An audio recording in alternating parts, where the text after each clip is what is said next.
I mean, one, I know so many Yes. of the women here attending. Amanda and Sara are like family. Yes.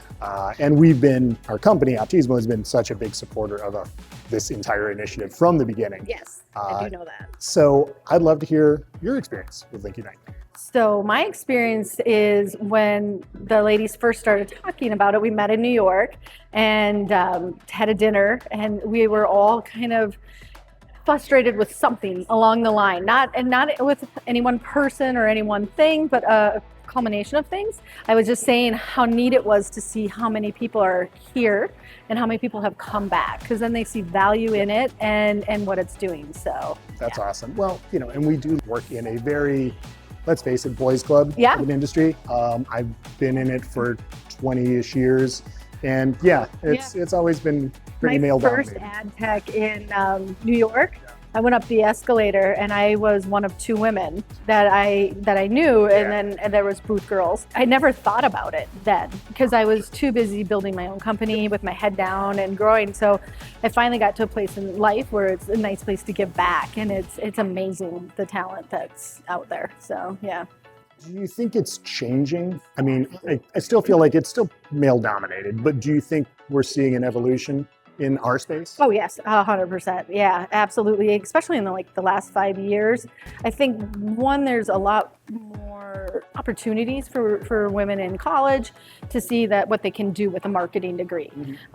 This didn't exist. I'm like you, 20 years ago, I mean, I have a degree in biology and was a farmer rep before I was an emailer. So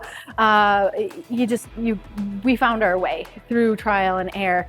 And I think through that, we've developed so many new positions and so many more opportunities with social, with search. The younger generation that's coming in just gets that, like we got email because it was new to us when we first started. Sad, but true. My first remote job, I had a dial-up. So I got to go make coffee, come back downstairs, and that noise.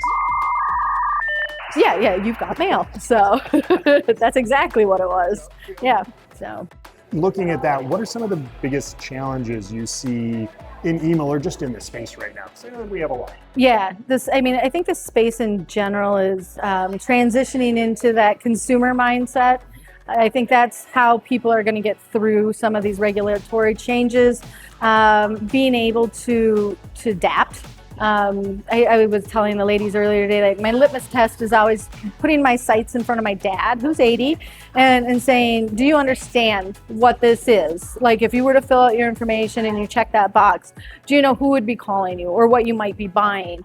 I also taught him 20 years ago to use a Gmail account and a fake phone number, but but that's kind of the test that I have. And I don't mind some of these changes as long as they're common sense changes. So it's also tough because there's not a lot of rules around it. We can't mitigate what we don't know. So yeah, that's the toughest part. So I love it. We good? Yeah.